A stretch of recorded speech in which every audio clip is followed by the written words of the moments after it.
show Octane Caffeine này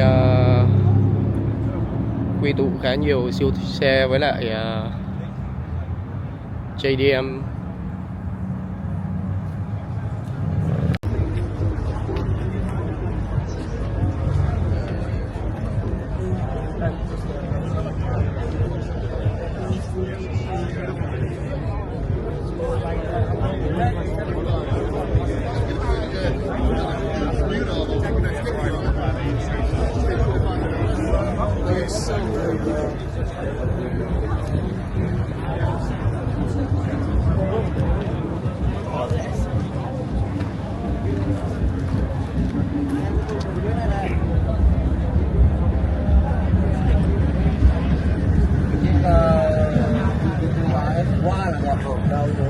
Còn STO đẹp quá.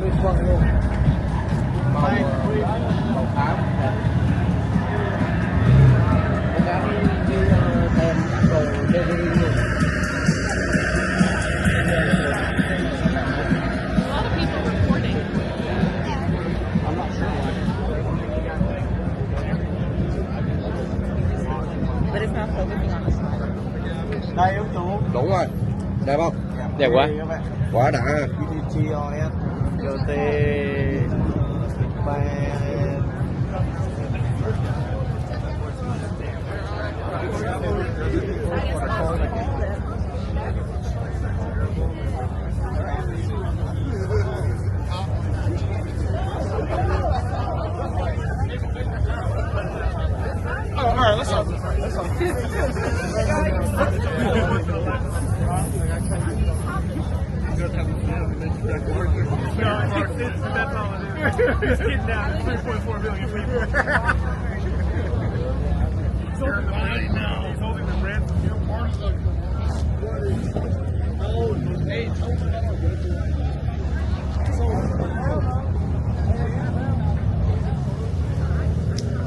GT3 OS đẹp quá.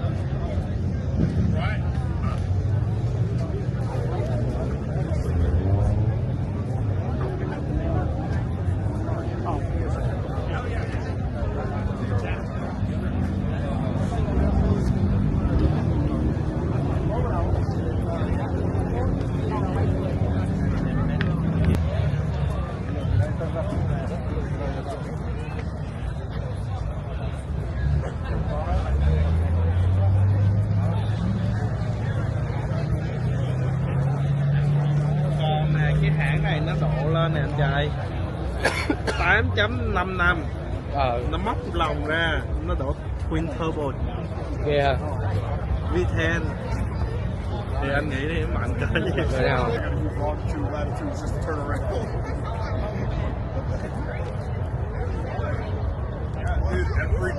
Every time we go anywhere. Supra.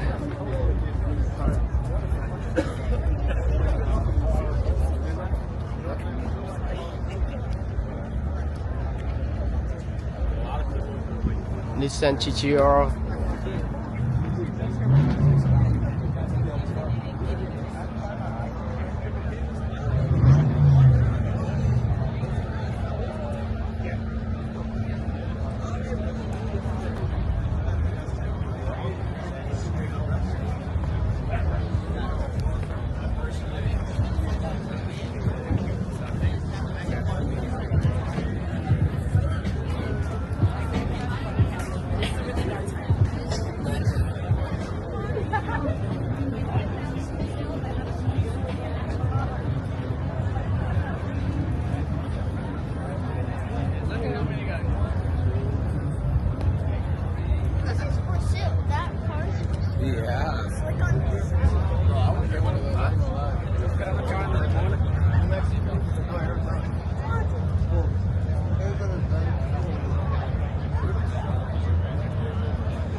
I know you're a dancer.